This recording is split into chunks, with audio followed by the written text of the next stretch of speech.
What's up, everybody? Welcome in. It is Iowa Primetime Live. And might we say, welcome to game week, baby. We made it. It is game week, 5 days away from Hawkeye football. Good evening, Josh Elmer alongside Zach Heine. This is Iowa Primetime Live, Iowa at the voice of college football. And again, it is game week. We're your hosts. We are so happy to have you alongside on a Monday of game week, 6 o'clock, a little bit past the hour, and a lot to dissect. Iowa unveiled its depth chart today. We hadn't seen one since the start of the spring. We've got one now, and there's some surprises on Iowa's depth chart. So we've got that certainly to kick around tonight. What stood out from the Iowa Hawkeyes opening depth chart reveal offensively, defensively? It's game week, so, okay, I understand. It's Albany.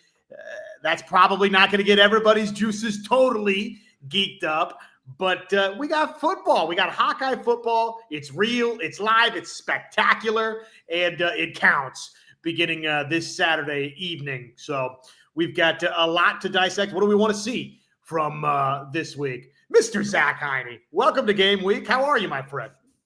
I'm doing fantastic. Glad to be back after my absence last Thursday. But it's game week. No place else I'd rather be than talking some Hawks. As we're about 5 days until kickoff. Yeah, I think exactly 5 days from now, some of you will be lucky enough to be sitting inside Kinnick Stadium. I will be on my couch watching the Hawkeyes take on Albany. I can't wait.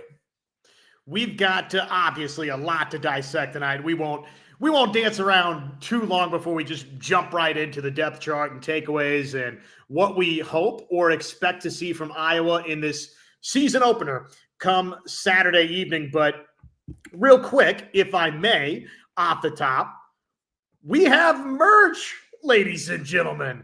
vocfb.com/shop. And please use our promo code VOCFB Iowa. So that's our promo code, and it looks a little something like this: the VOCFB camo hat, trucker hat, pretty sweet. There's some other items beyond. There's sweatshirts and some different things going on. But if you're anything like me, every single show I'm like refueling the tank here with gasoline, but it's coffee. I have to have my caffeine fix, Zach. And so the VOCFB Iowa mug, count me in. I love the tumbler. And of course, to game day properly, you gotta have the canned koozie, right? Come on. Yeah, I've ever seen some Voice of College Football Iowa koozies at Kinnick Stadium this year for some of those tailgates and pre-games and things like that. Hopefully they're making an appearance over there. But yeah, the merch is great. I'm probably going to hop on and buy that shirt and maybe a hat as well for our shows we're doing in season. But yeah, make sure you support that. It looks fantastic. Okay. Now that we have a couple of the how do you do's out of the way, good evening, everyone. Welcome in. Happy game week to you all. Hope you enjoyed week 0 of college football. Of course, it had some Iowa tentacles attached to it with Iowa State, Kansas State. That obviously the game of the week, and we'll react to some of that tonight. But we got the Iowa depth chart today, and apologies that this is scrunched just a smidge, but I think you can see all of the important items here from the depth chart that got revealed today by Iowa. One of the first surprises, Zach, and I would encourage folks to go check out our written work, HawkeyesWire.com. You wrote about 3 surprises, Zach, and, well, one of those surprises is right at the top of the screen, my friend. Yeah, it's impossible to miss right up there at the top. Reese Vanderzee not a starter for Iowa week 1 against Albany. It's really surprising when you think about just how he was viewed by the fan base and even the coaching staff heading into this season, even after they got Sam Phillips in the transfer portal, that Reese Vanderzee was someone that people were really excited about, taking a second year jump. The rapport with Mark Gronowski being someone on the outside that can go deep, that can help bring some more explosive plays consistently to this Iowa offense. And so the fact that he's not listed as a starter is very interesting. I won't say it's a bad thing or it's a good thing one way or the other. I think it's just, I think interesting is the best word for it. But I do think it speaks very well to Seth Anderson and the camp that he's had. The reports about him have just been off the charts this offseason, and his rapport with Mark Gronowski has apparently been really, really, really great. And so I think it's a good sign, and it bodes well for Seth Anderson's development that he is a starter here in week 1. But I'm certainly not writing off Reese Vanderzee. I was going to need every single one of these guys to contribute on this offense. So even though he's not listed as a starter, he's one injury away from being a starter. Or if he goes out and he plays really well, he could easily leapfrog someone, or we see, a platoon almost between him and Anderson or him and Phillips. I think that I'm not reading too much into it, but it is really interesting that he's not listed as that starter for this Iowa wide receiver room. And maybe it puts a bit of a chip on his shoulder heading into Albany and Iowa State, and seeing if he can make some big plays. So, look, it's the first depth chart we've seen since the beginning of spring. And oh, by the way, Reese Vanderzee was a starter on that depth chart to begin spring work for Iowa. Kirk Ferentz had said at the time when that spring depth chart got unveiled that, hey, don't expect that you're going to see a summer depth chart. You're not going to. You're not going to see an end of spring depth chart. You're not going to see a start of summer camp depth chart. You're going to have to wait until week 1 before you get another depth chart. Okay, so we waited, and now Reese Vanderzee, not a starter. But Kirk Ferentz has said so many times over the years and in the past, Zach, that don't get totally married to the depth chart. I will be curious. We'll hear from Kirk Ferentz, obviously, tomorrow afternoon, and he's going to get asked about some of the developments on this depth chart. We knew that left tackle was still an ongoing battle. Kirk Ferentz said as much to close camp last week on Thursday, that Jack Doetzler was one of the most improved. That's what Kirk Ferentz said last week. And but he and Trevor Lauk were in a big-time competition, and it wasn't decided yet. That is reflected upon this opening Iowa depth chart. You got that or, and it's an important or right there at left tackle for the Hawkeyes. So, I mean, I would have to think, Zach, that sets us up for we're going to see quite a bit, I would imagine, right, of both in this opener versus Albany. And maybe whoever performs better is the guy that takes the job long-term and runs away with it. All of which is to say, as we look at this offensive depth chart, Zach, I think there's parts of it that you can look at and say, okay, that's Iowa being pretty transparent about where they're at, which is they're undecided right now at left tackle. Kirk Ferentz said as much last week. And then there's the Reese Vanderzee decision at wide receiver, which makes me wonder, are we going to hear tomorrow that he's a little dinged up? Is there something else going on? Or has Sam Phillips just been really impressive? That's not really, I don't think, the buzz that we got throughout camp. Sam Phillips was not somebody that you heard that was just wowing everyone. Obviously, he comes over from Chattanooga, and you hoped that he could be an impactful transfer portal addition and acquisition for Iowa. But again, it didn't feel like there was that hefty buzz for Sam Phillips throughout camp. You did hear that about Seth Anderson, and that was reflected in this depth chart. So again, Zach, that's me kind of saying I'm curious to hear from the head football coach tomorrow on how much stock should we put into all of this? Yeah, I think Kirk Ferentz is going to reveal however much he chooses to reveal tomorrow. And there's, there might be some gamesmanship to it as well. I mean, not that, you're super worried about losing or dropping a game to Albany, but maybe for that Iowa State game as well, they want to have both options at left tackle on the table. And so, try and keep Iowa State maybe on their toes a little bit. But we'll hear more about what he says about Vanderzee. There could be some kind of injury or something minor right there that's kind of knocked him to a backup spot. Or I think it's just been, Seth Anderson has been really impressive in camp, and he's earned a starting spot, and I'm curious to see if he can translate that into the regular season. We talked about that a lot on this show, but I think a couple of other notes here on the depth chart that maybe didn't grab the attention of the big or of all of the fan base, but that's really important, is that Bo Stevens is on there at left guard. He's starting. He's back healthy. We know he was dinged up earlier in camp, and so it's good to see him back and starting at left guard. He's someone who's could really easily be an all-conference offensive lineman for Iowa, and so having him back at left guard is huge.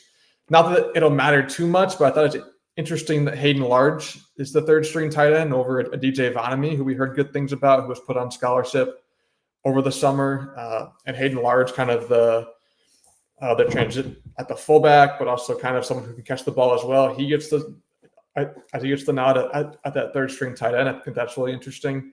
And then down there at the bottom, it's kind of cut off a little bit, but we see running back also has an or on it as well for Kamari Moulton or Terrell Washington, which is very interesting because we had all kind of gone into the season thinking that Kamari Moulton was going to be that entrenched number one starter, but it seems like Terrell Washington has been pretty impressive as well in camp, and so they're going to both be getting some of that starting run here against Albany, and just see who can really take off and run with that opportunity. Well, that's going to be fun to watch, how they divvy up those carries at running back. TJ Washington is somebody that, oh, by the way, he was dealing with some nicks and knacks along the way throughout camp. So apparently he's healthy enough, right, to go and to be listed atop the depth chart there alongside Kamari Moulton. Xavier Williams and Jazzy and Patterson, they're, do you say the number 2 running backs, or they're right there, the number 3 running backs on the depth chart? So I know that got cut off on the screen there, but is Xavier Williams and Jazzy and Patterson, they're in that next group down for the running backs. And that, Zach, is kind of an interesting development with really Jazzy and Patterson, that he's kind of gotten passed up here, it looks like.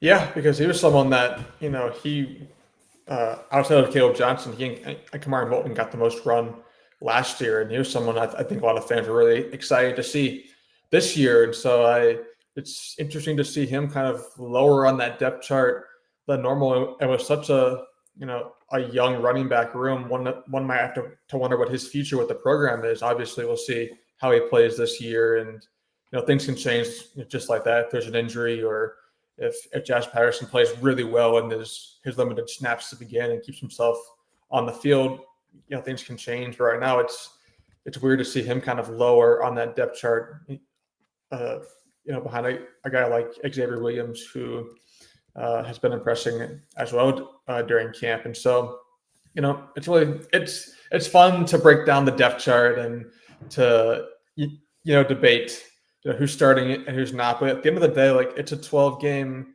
regular season. Every single guy whose name is on this depth chart is going to be called upon at least once in this season because of injury, because of rest, whatever it may be. Every single name on this list is probably going to be called upon at least once to come in and make a play. And so, whether you're listed as a starter or you're a depth option, it's going to be important that, you're ready to go. And it's clear that if you're on the depth chart, the coaching staff trusts you in one way or another. And so it's fun to break it down, but all these guys, whether they're backups or they're starters or third strings, they're going to, be called upon at some point to step up and make a play for this Iowa team. Well, and some names that are not on this too deep, the Dayton Howards and the Jared Bowies of the world at wide receiver. I would imagine we're still going to see those individuals, certainly, versus Albany, right? I mean, you'd expect that some of these names that, from a skill position perspective, aren't even in this too deep, that probably you still see some of those guys. I hope you do. And it's McNeil, too. Yeah, who looked really impressive throughout camp in the spring and the open practice and so on and so forth. So, yeah, and you hope you see those guys, right, Zach? Because that means that Gronowski and Hank Brown, the Hawkeyes, have rolled up the points a little bit on Albany. A couple of things on the offensive side here. Addison Ostringa, I mean, I think it's kind of notable that there's not an or between he and Zach Ortworth at tight end. That's not one of those items that, look, Reese Vanderzee probably caught the most attention, right? The or at left tackle caught quite a bit of attention. TJ Washington as an or with Kamari Moulton at running back caught a lot of attention. But Addison Ostringa, I think as the defined starter at tight end, that is an interesting development for the Hawkeyes. And I expect Zach Ortworth is going to play a bunch as well, by the way. Yeah, I think Ostringa was someone that was viewed by most people as probably that guy who was probably going to start, although Ortworth, I was certainly deserving of some nods as well with the big plays that he's made in his career. But I think Ostringa is someone that a lot of Iowa fans have some higher hopes for. We know the tight end lineage at Iowa is very strong, and so it's big shoes to fill for Ostringa to fill in for Luke Lachey, who I know he dealt with some injuries and the stats didn't look great, but that's someone that Iowa is really going to miss heading into 2025. And Ostringa, they're going to rely on him a lot to make those plays. But I really do think we're going to see a lot of two tight end sets, or Ortworth is going to be on the field quite a bit, despite having that backup moniker next to him. So I think we'll see both of those guys on the field quite a bit. And I'm really curious to see what Iowa gets from that tight end room here in 2025. I think that's going to be really important. A good tight end is a new quarterback's best friend. And so with Mark Gronowski in the fold, if he can develop a rapport with either Ostringa or Ortworth, that's kind of hard to say. I think that'll be big for Iowa in 2025. So looking for some big steps forward for both of those guys here heading into this season, and they're going to be called upon a lot by Tim Lester in this offense to make some plays.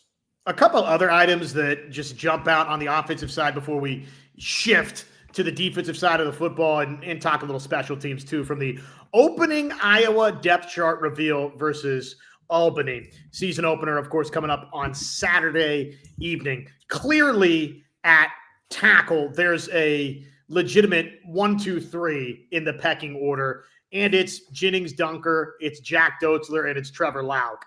So I just say that because you look at left tackle and you've got Dotzler and Lauk are the or at left tackle. You've got Bryce George lifted there, but boom, you flip back over to right tackle. And guess what? If something happens, they're playing Dotzler or they're playing Lauk. They don't have George or another name listed there. So that's the clear 1, 2, 3. And obviously you'd have to think Jennings Dunker, the leader among that group, and for good reason. You mentioned it, but you're right. Bo Stevens being backlisted atop the depth chart at left guard, that's no small thing, as he was dealing with the concussion throughout camp. So That's good news. Cade Pieper, we expected it, but we see it at right guard that he's the starter. And Lucas Allgaier, a bunch of folks were surprised that the Frosh from St. Louis, there he is, right out of the chute in the 2 deep. That's pretty good stuff for him. KJ Parker at wide receiver in the 2 deep. I think that's an interesting development. So a lot to break down from this opening depth chart from the Hawkeyes. Yeah, and of course, I think it's the one name we haven't mentioned on this entire list yet, but Caden Weechin listed on that wide receiver depth chart right behind Seth Anderson there. That's someone that we were kind of unsure how much run he would get on the offensive side of the ball. They've mentioned Kirk Ferentz and Tim Lester have both mentioned this offseason wanting to get Weechin on the field more offensively. And I've had my concerns about what's his route tree going to be? Can he be more than a gadget player? Because you don't want to give a tell to the defense when 21's on the field that the ball's going to him every time. And so I think it's a good sign that maybe he's developed more of a route tree. Maybe he's someone that is going to be able to be on the field offensively a bit more consistently, because we know how special he is with the ball in his hands and a blocker or two. And so I think if he can, work on the rest of his game and be able to run some more routes and not be a tell to the opposing defense when he's on the field, I think that'll be something that's adds a really fun wrinkle to Iowa's offense.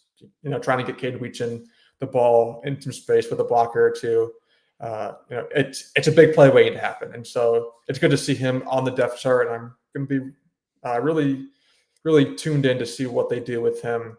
Probably not too much against Albany. They probably won't show their hand in a big way there, but it would not surprise me against Iowa State if Caden Weechman breaks a big play on offense at some point.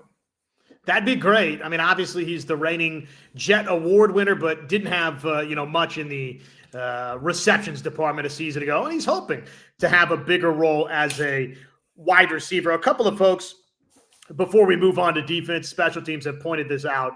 Chevy Oda. I thought Phillips was a senior, but this has him as a junior. Does he have 2 years of eligibility left? Seth, same thought. I didn't know Phillips was a junior. I think, guys, that it's just a typo. That this is not done by artificial intelligence here. Or maybe it was. Maybe that's where the mistake came in. This was not done by infallible robots here. This was put together by a human. And let's see. Sam Phillips, he started 11 games in 22, started 13 in 23, started all 10 in 24. So, no, he should have 1 season. And he redshirted the year before that. So, he should have 1 season of eligibility left. So, I think that probably just a mistake on this 2 deep that Iowa put out. So, there you go on that. All right, let's talk a little defense and what stood out from that standpoint after this. You can make a difference here at the Voice of College Football. Use the Amazon link.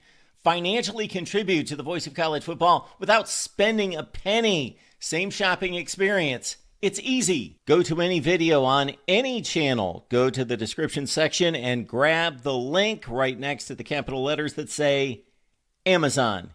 Use that link and Amazon will instantaneously convert to your account, settings, history, everything intact. Just like whatever link you use right now, no difference. Pay no attention to the product that you see right there. Just go search what you want. Don't forget the Amazon link. Thank you for your support. Sincerely, the Voice of College Football. Thank you, Mark. Welcome back in, everybody. Iowa Primetime Live. Iowa at the Voice of College Football. He, ladies and gents, is Zach Heine. I am Josh Helmer. And let's see, you can follow us on the socials, all over the place, of course, at the VOCFB for the Voice of College Football. That's the mothership, baby. But follow us. I am at Josh on Hawks. He is at Zach_Heine. And on the written side, Twitter, Facebook, at Hawkeyes Wire, where you can find all of our written work. And I would certainly love if you would head on over to the website, HawkeyesWire.com, as we are cranking up all of the Iowa football coverage. If you're a Fever fan, Caitlin Clark fan, there's a lot of Caitlin Clark content as well, but we are certainly dialing all the way in on Iowa football coverage now. I want to invite everybody as well to check out the merch shop. The link, there it is. We got merch, ladies and gentlemen. VOCFB.com/shop. And please use our promo code VOCFB Iowa. And it looks, some of it, a little bit like this. Look at that. That's sharp. The trucker cap. They've got more shirts than that, sweatshirts in there.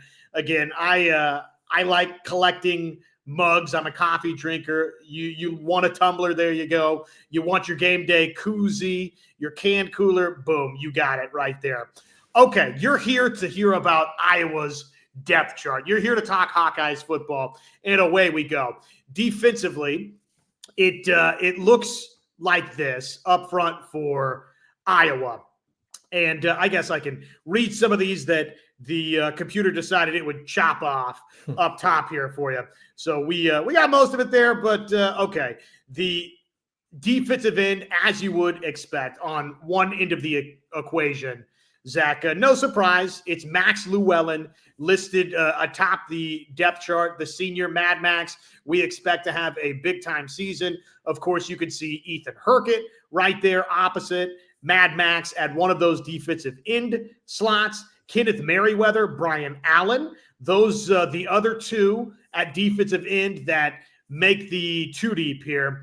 Aaron Graves and one of the other surprises across the board on this depth chart. I know that you wrote about it, Zach, at HawkeyesWire.com. Bryce Hawthorne, one of the starting defensive tackles. That was a mild surprise. It was a huge surprise for me because we heard Kirk Ferentz at the Big Ten Media Days over in Las Vegas, he talked about the two transfer defensive tackles in Bryce Hawthorne and Jonah Pace. And he mentioned Bryce Hawthorne as someone who was a bit younger, who was still trying to learn the system, and they didn't know really what they were going to get from him. And he mentioned Jonah Pace as someone who is going to probably jump in right, more quickly and into a bigger role. And so it shocked me when I saw Bryce Hawthorne listed as not only a starter, but a starter over Jonah Pace. It's very interesting there. Obviously, they're kind of filling in for Jeremiah Pittman, who's not on this depth chart, which signals that he's probably not fully recovered from that injury that he was dealing with this offseason. But it's a good sign for Hawthorne that he's caught the coach's attention enough to kind of leapfrog Jonah Pace at that defensive tackle spot. And I'm really curious to see what they what they get from him. He's a younger guy too, a sophomore on a line full of seniors and graduate seniors and a lot of experience. I think, he'll be able to learn from Jonah Pace. He'll be able to learn from Aaron Graves a lot on the defensive line. And Iowa's got a lot of depth on that line too, even without Pittman.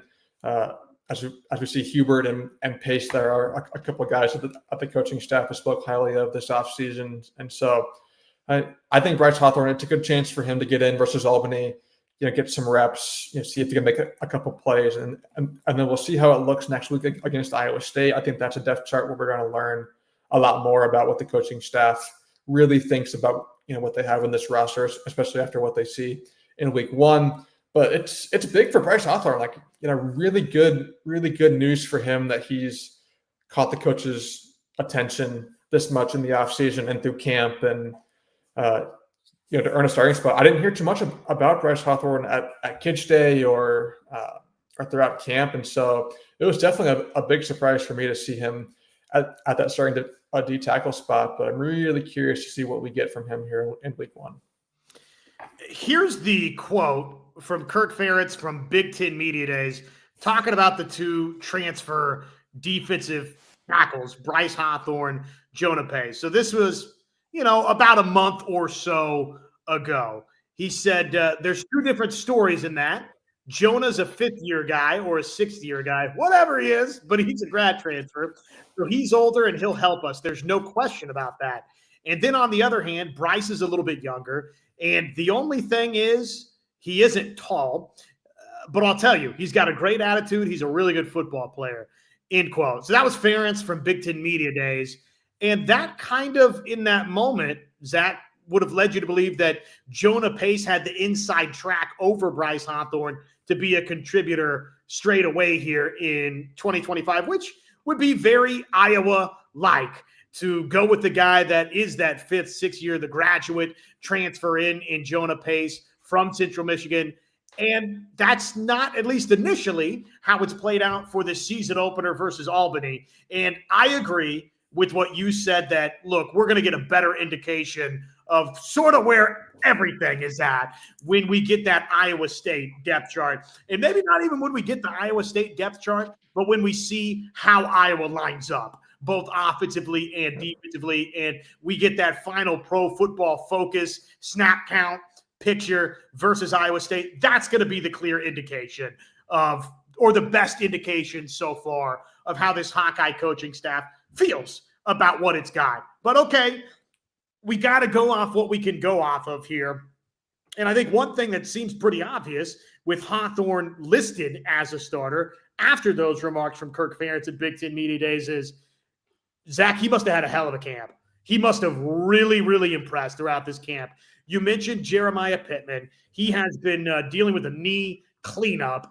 A couple of weeks ago, Kirk Ferentz said he was 3 weeks out. So I'm imagining Pittman, we'll see. Maybe he gets a little bit of run versus Albany. He's not listed in this two deep, and you'd have to think that Pittman, when he comes back, if he's fully healthy, I would imagine would be a starter for Iowa. So I don't know that we're going to see him on Saturday, Jeremiah Pittman, but hopefully he's not too far away, and we'll see him versus Iowa State if you don't see him this coming weekend here. But other things that caught my attention, Zach Lutmer, you've been singing the praises, man. I'll give you your tip of the cap.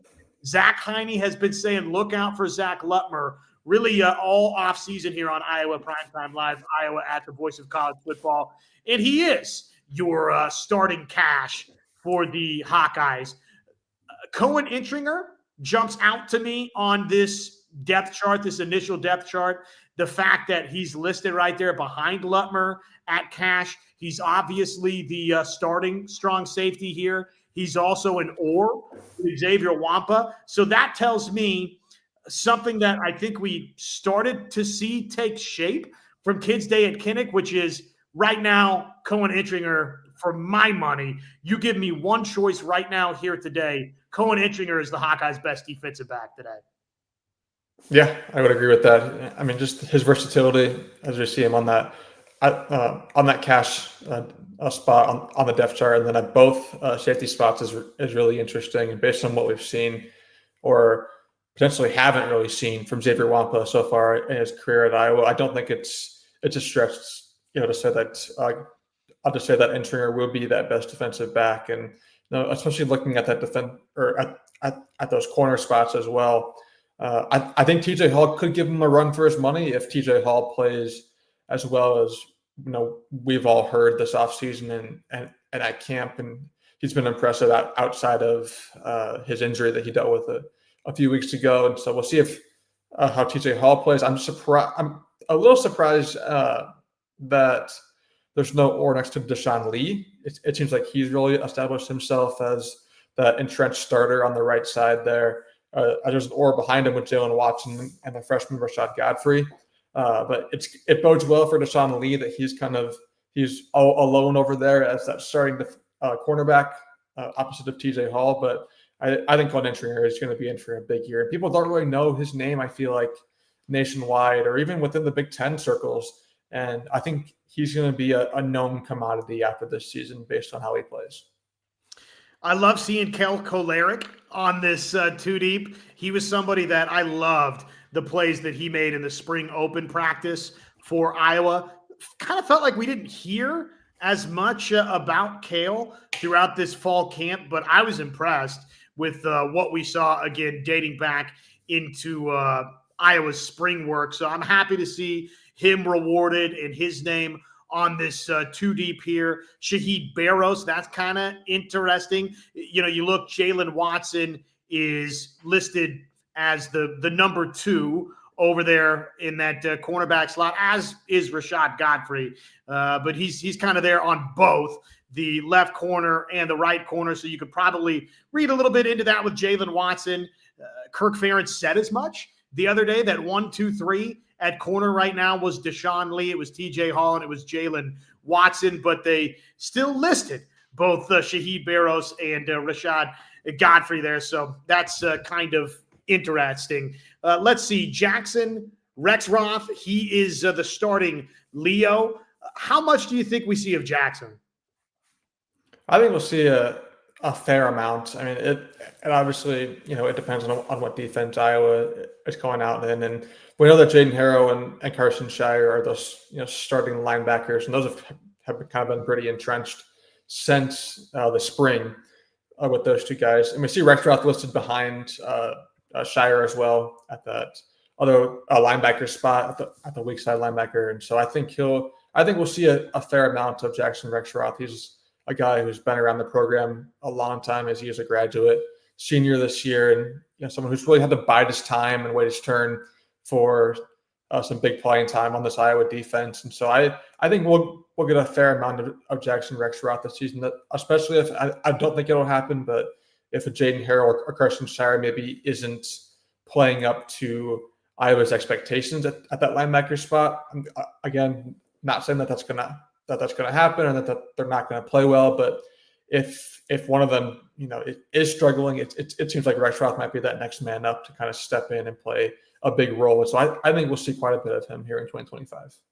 And I think right now today, Carson Shire is one of Iowa's best defensive players. So he would not be the first name I'm looking to, not be a part of this thing long-term for Iowa. I just think, look, I'm getting a little drunk on spring and fall open practices and Kids Day. I get all that. But Shire looked to me like one of the guys that was making the most plays. So I love what we saw from him Biggest, just in closing here on some of the depth chart conversation, biggest surprise for me is still Reese Vanderzee not listed as a starter. I'll be curious to hear what Kirk Ferentz has to say about it tomorrow at his weekly press conference. I'm sure he's going to downplay it a little bit. And maybe it's as simple as Sam Phillips has just really, really impressed that coaching staff.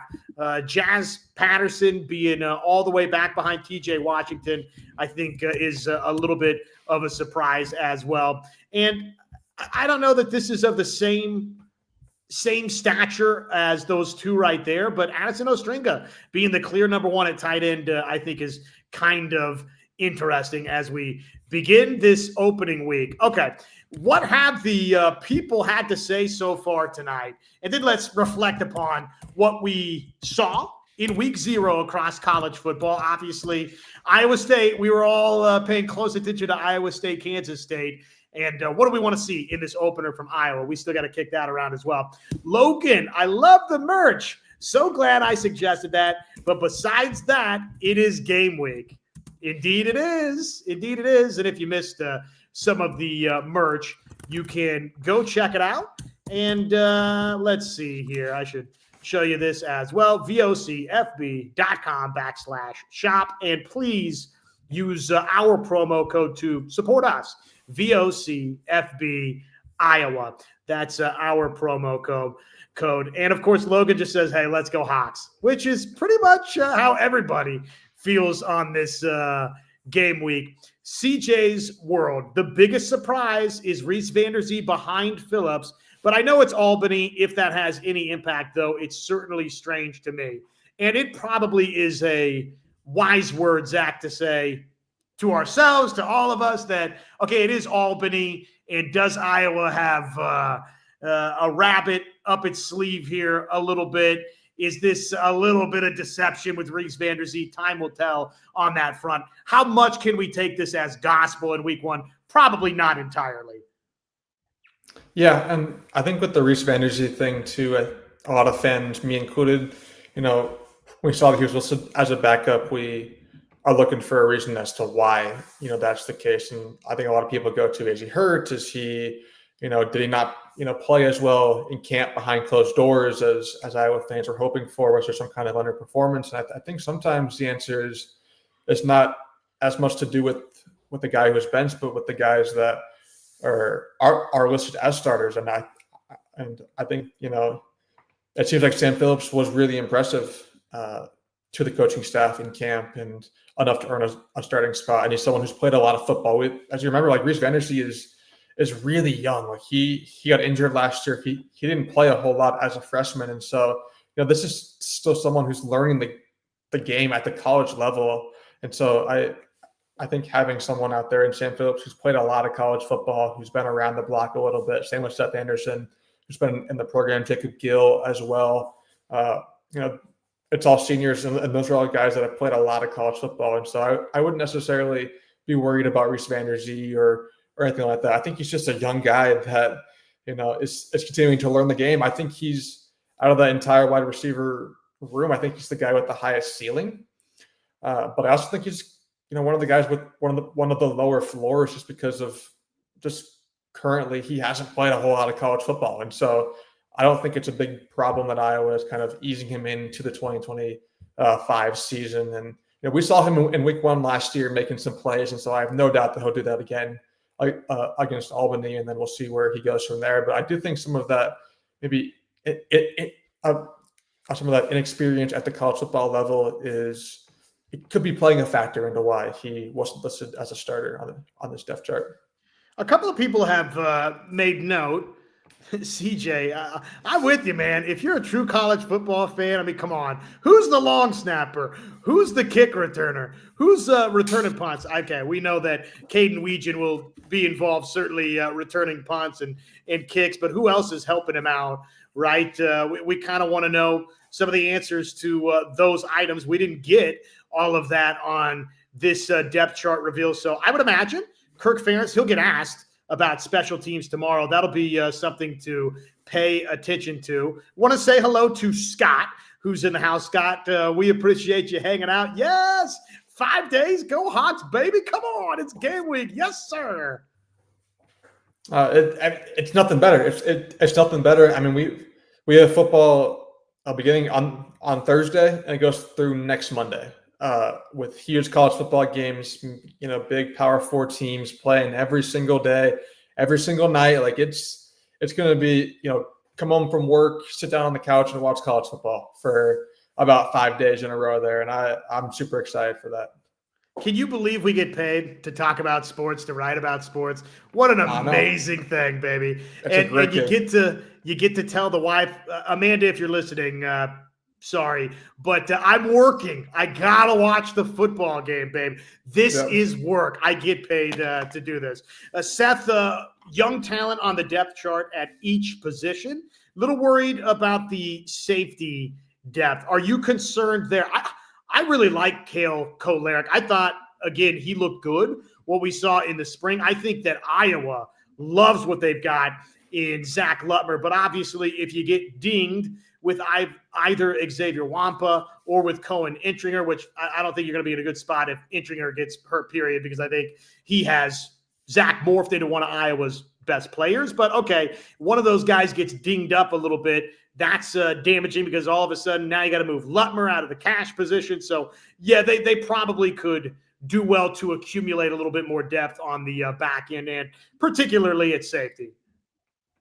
Yeah, and it's good to have depth everywhere on the roster, no matter what position it is, because you are one injury away from calling upon someone who maybe isn't as experienced or someone who doesn't have much time in playing in that system. And so I think it'll be important for Iowa to build that depth. Kolarek could be someone that does that.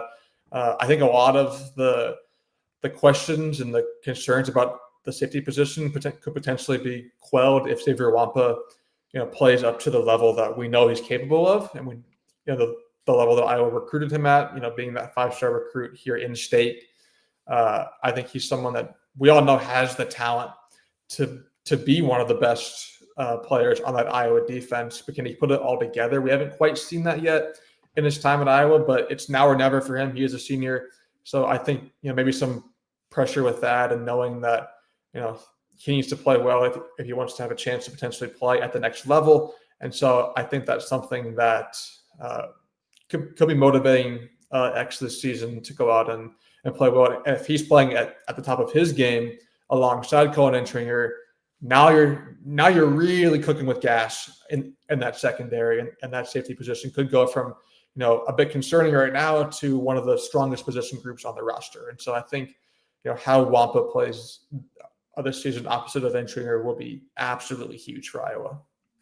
No doubt. And I'm really rooting for him to have that breakout stardom season at Iowa. He came in with such lofty expectations, and he just hasn't met those 5-star expectations yet. Doesn't mean that he's not going to. This is the chance. This is it. Time's up, right? Hourglass getting skinny. Almost out of sand. Come on, go make some plays. I want to see it happen for Xavier Wampa because, again, he's a guy that had all the choices in the world in front of him, Zach, and he chose to stay home. He chose to play for Iowa. He chose to toss the Tiger Hawk on. He chose the black and gold. And look, I think for Iowa, it's important when the best stay home, and then when the best stay home that they play well and they morph into stars and they're great. That's good news for Iowa. So I'm not going to go into this lengthy diatribe that if it doesn't work out, that it's long-term damaging for Iowa, but it certainly would be beneficial if your homegrown talent winds up being great, right? I mean, that's just doesn't take a rocket scientist to try and put those puzzle pieces together. Let's see here. Scott, thank you very much for the super chat. We appreciate you. Yes, the merch is awesome, and I would imagine they'll keep adding to it, but thank you very much. And everybody out there watching along, you can support us as well. Buy a super thanks, which directly supports Iowa Primetime Live and Iowa at the Voice of College Football. So thank you, Scott, for that. We certainly appreciate it. Hawkeye Howard in the house, saw the game with K-State and the Clowns. The Iowa State Clowns still suck. Iowa should roll them. Okay, well, that's a nice little segue, is it not, to week 0. Iowa State victorious, 24-21, battle of top 25 foes. First time that's happened in a long time in week 0, but it happened, and it happened from Dublin. And, the first half looked like a game that was being played internationally on a sloppy surface. But both teams eventually settled in, and it was Iowa State that just flat out made a few more plays than Kansas State. They win 24-21. Their fourth down gambles, they paid off. Kansas State's, they did not, though I thought Avery Johnson had the line to gain. He was not awarded the line to gain upon review. Well, it was hard to see the line to gain with how bad the field was. It was terrible. So, but at any rate, Iowa State, whether or not he got to the 31 or he didn't, I mean, K-State gambled. It was not clear and decisive that they had picked up that fourth down. They made other mistakes. They muffed that punt. They had the big run by the running back, and K-State coughed it up there. So both teams certainly looked like teams across the pond playing a week 0 game. And Iowa State, give Rocco Becht and company credit. They certainly early on, Zach, I was a little concerned about what Iowa State offensively was going to look like, minus Mr. Noel and minus Mr. Higgins. But they settled in. Rocco Becht made some really nice throws, and it's impossible to say how good either Iowa State or Kansas State is tonight, but it was a big-time win for Iowa State. We know that. Yeah, it was a huge win. They're going to be a top 15 team at the very least entering that week 2 game against Iowa now, assuming that they take care of business at home against South Dakota, which I think everyone assumes that they will. One of the biggest plays in that game happened early on. It was that muff punt, but that muff punt also knocked Dylan Edwards, the Colorado transfer, out of the game for Kansas State. And that was a weapon that the Wildcats are really, really relying on to help out Avery Johnson. And so not having him, and I'm sure he was a huge part of that game plan. And so when he gets knocked out before the offense even takes the field, that's going to change a lot of what you're doing as an offense. And so, that obviously didn't help Kansas State. But Iowa State went out there and just made, 1 or 2 more plays to pick up that win. It didn't look good early. The offensive line looked really shaky early on in that game. And, it's hard to tell what part of that was the conditions and it being an international game and the travel and everything else that goes into it. But it didn't look great with that offensive line early on, but they really got it together. Carson Hansen took over that fourth quarter after not getting too many carries in the first half. It kind of seemed like Abu Sama had, overtaken that starting role, and then Carson Hansen became basically unstoppable in that fourth quarter. He showed why so many people up in Ames are excited about the young running back. And we saw Iowa State's weapons start to make some plays for Rocco Becht. His final stat line, it doesn't look fantastic. It's not going to jump off the stat book or the page. And when you look at this at the 2 stats, Avery Johnson's stats look better, but Rocco Becht, I think, was the better quarterback in that game, just based on what he was able to do given the situation and given the circumstances. And we didn't even really see the 2 tight ends make a whole lot of plays. Burko and Bramer are 2 guys that Iowa State is very high on, and we didn't get to see them too much. They'll be involved a lot more as the season goes on.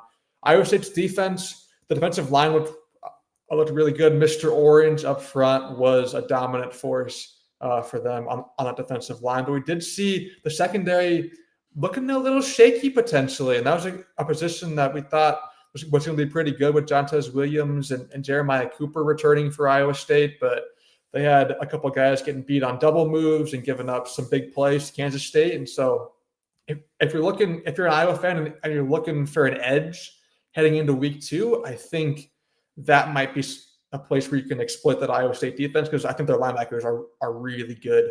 They're with Caleb Bacon and Neal, the linebacker / I don't even know his position, but Neal was really impressive for that Iowa State defense. And so I think if you're a Hawkeye fan watching that game and looking forward to week 2, it's that Cyclone secondary that may be a little shaky. And if you're going to hit a big play or 2 in that game that could be the difference, I think that is where I'm looking following week 0.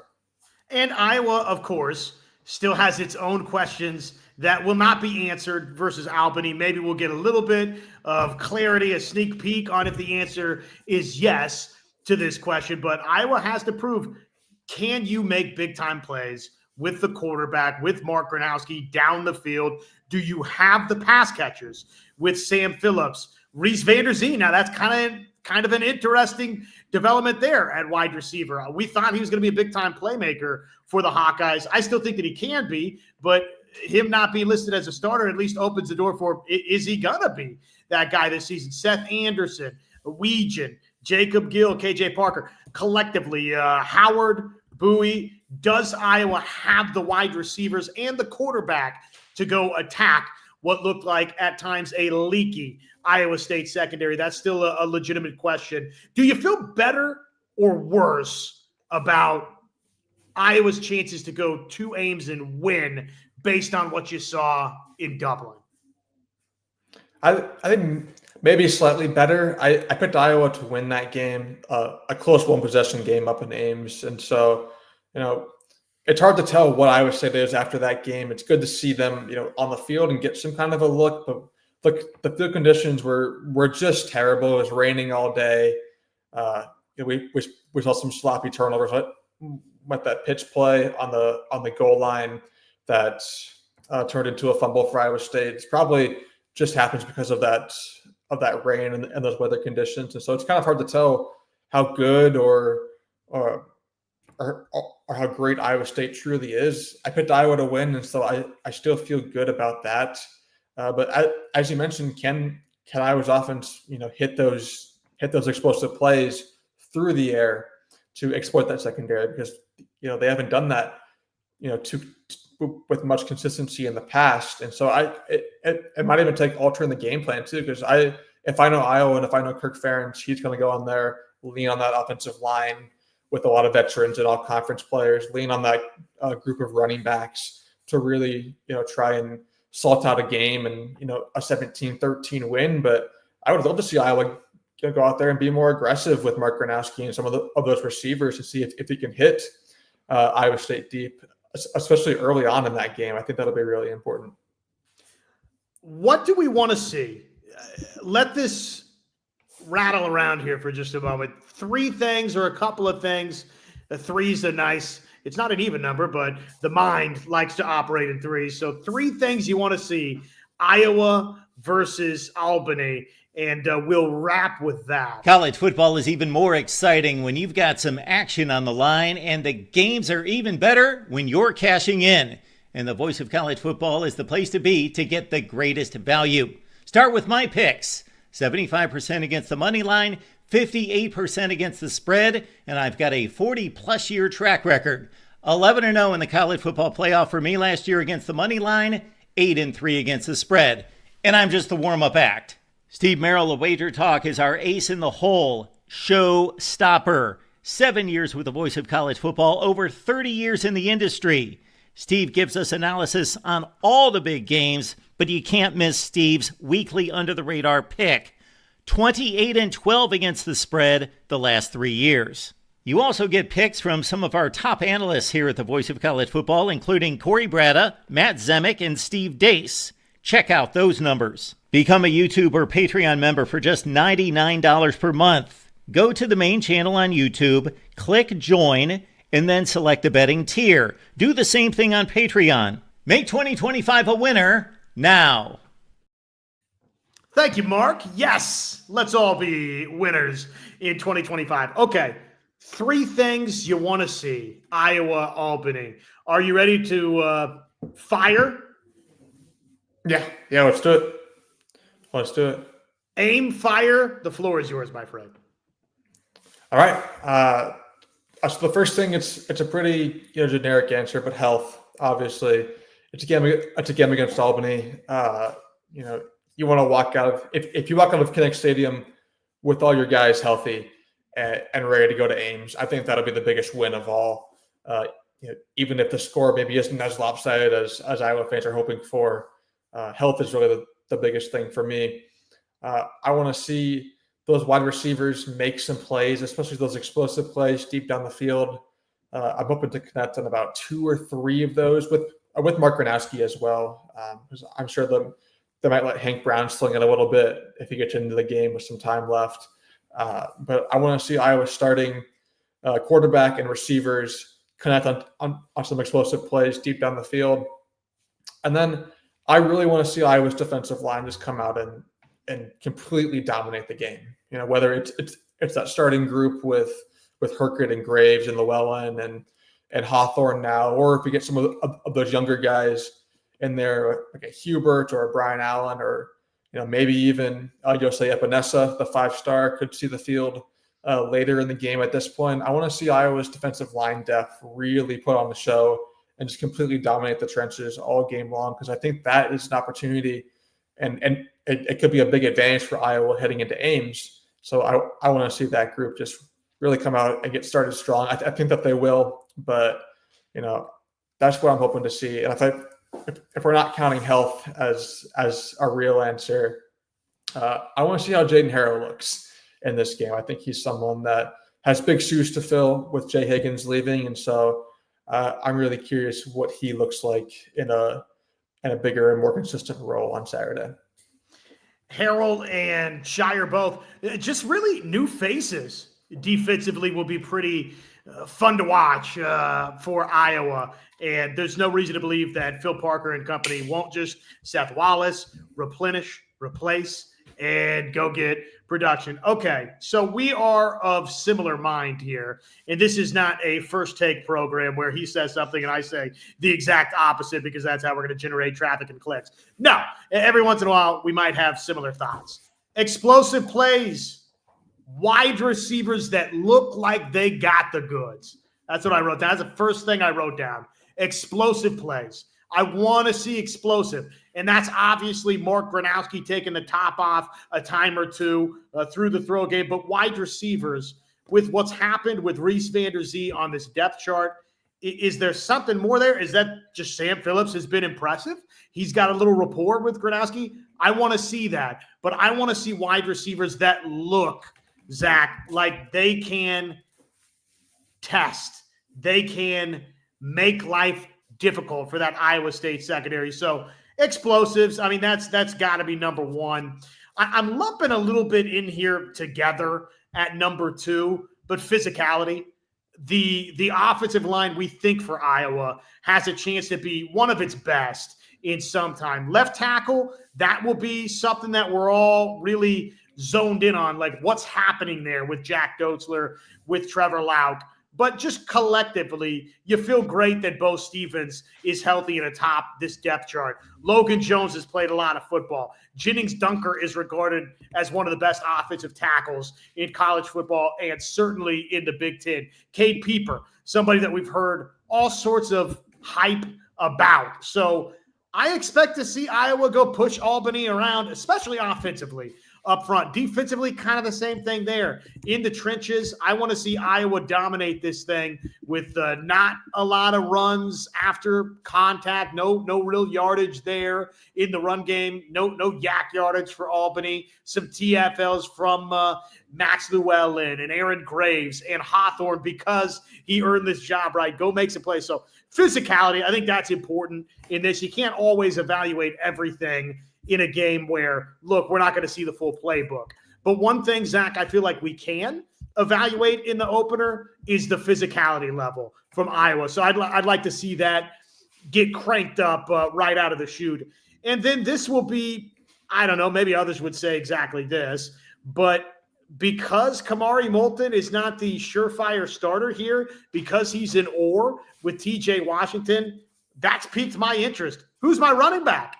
That's what I want to see. I want to see somebody give me that feel because you had such a superstar a season ago in Caleb Johnson. Does anybody in this opener versus Albany give us that first glimpse that, okay, I can be your bell cow now in 2025? I fully suspect we got asked the question by T. Hink. Over, under 4.5. How many running backs? I think over. You're going to see everybody. But even in that, I hope that you see a Kamari Moulton or TJ Washington or whoever it may be look like, hey, I can be that dude. I could be your bell cow guy. There's so many things I could jot down here for you. I'm curious to see the tight ends because Addison Ostringa won the job at least going into this thing. But I want to see Zach Ortworth, who's kind of been a boomer bust guy, right? When he reels it in, it's a boom play. And so I'd love to see more of that. The linebackers, I think it's just going to be interesting. You mentioned Jaden Harrell. I'm curious to see Carson Shire too. So the backers, the defensive back, I mean, there's a lot to be interested in. I'm just excited, my friend. We get to watch Iowa football. Yeah, and I love the guy, but I'm hoping we don't see really any restaking on Saturday. Keep that leg fresh for later in the season. Hopefully the offense is going down and just putting points on the board consistently throughout the game, and give restaking a break, please. Iowa punters haven't gotten much of that in the last couple of years, and so it'd be nice to have him not see the field too much on Saturday. Thanks, everybody, for hanging out with us. Before we get out of here, we have merch. VOCFB.com/shop and use our code VOCFB Iowa. If you're so kind tonight throughout the football season, whenever it may be, buy a super thanks, which directly supports Zach, myself, both of us, Corey, Mark, the network. It certainly supports Iowa Primetime Live, but it supports the voice of college football too, Iowa at the voice of college football. So if you're so kind, but the best way you can support us, show up, show out. It's Hawkeye football season, ladies and gents. 5 days, you go ahead and subtract a day. By the time many of you out there see this, it's already tomorrow. We're 4 days away from Iowa football. It will be live every Monday and Thursday night right here, Iowa at the voice of college football. I hope you'll make us a regular stop. And if you don't catch us live, you can always catch us later on any of your favorite audio platforms, Apple, Spotify, Amazon, iHeart. Just search Iowa at the voice of college football, and you will find us right there. So we'll see you all on Thursday night at 6 o'clock, and it will be Thursday nights are our call-in show. So that's where we open the door and let you jump in and share some of your thoughts with us. We, of course, during our post-game coverage, we'll have Zach, you'll be anchoring post-game for us. And so we'll certainly take your thoughts, your calls on post-game as well. But Thursday night's a call-in show for us as well during the week. And Thursday, most every week, just based on the way Iowa's schedule is set up with the press conferences with Kirk Ferentz and with the players and with the coordinators, Thursday nights will also turn into, hey, here's what Kirk Ferentz said. What do we make of what Kirk Ferentz said? Mondays throughout the season will, I think, kind of, Zach, naturally morph into, okay, here's what Kirk Ferentz said post-game. And hopefully not too often, but on an occasion, it might turn into, hey, what the heck just happened last weekend? It might be the moment where the anger, even if you think it's going to happen in the post-game show, it might be that next week. It might be on that Monday where we all come in here and we vent together. But let's hope we don't have to do a lot of that in 2025. Zach, some final thoughts before we tell the people we'll see you on Thursday night. Yeah, it's been a long off season. It's been a lot of anticipation and questions. And as Logan says, we've been waiting all summer to finally say it's football week, but we've made it. We've trudged through the long grind and the long haul of the off season to watch Jeremy Hekwinski play in the last 7 minutes of the fourth quarter and to pound the rock, of course. That's what Iowa football does best. But, it's been a long off season, and, we've gone through breaking down preseason predictions and projections and recruiting news and transfer news. And, it's all great to cover that, but there's nothing better than talking about live actual football on the field at Kinnick Stadium. And so, the fact that we've made it there, rejoice and just enjoy watching football again, because the season always goes by way too fast, and we're sitting there in mid-January with no more Iowa football to talk about. And so enjoy it while it's here, the fact that there's a brand new season on the horizon, and let's go Hawks. Let's go Hawks, baby. And follow us on X at Josh on Hawks. That's me. At Zach_Heine. That's Zach. At Hawkeyes Wire. That's where all of our written work is at. And of course, everybody follow the mothership at the VOCFB. Until Thursday night, check out our written work, HawkeyesWire.com. We got all sorts of thoughts that'll be coming your way. And we, wall to wall, we'll be covering Kirk Ferentz's press conference tomorrow. If there's player availabilities, there's going to be a lot going on the written side. So I hope you'll just get into the habit with that morning cup of coffee, HawkeyesWire.com. But every Monday and Thursday night as well, come hang with us. We just want to hang, man, on Mondays and Thursday nights at 6 o'clock, and obviously post games as well. But until Thursday night, for Zach, I'm Josh. Go Hawks, everybody. So long.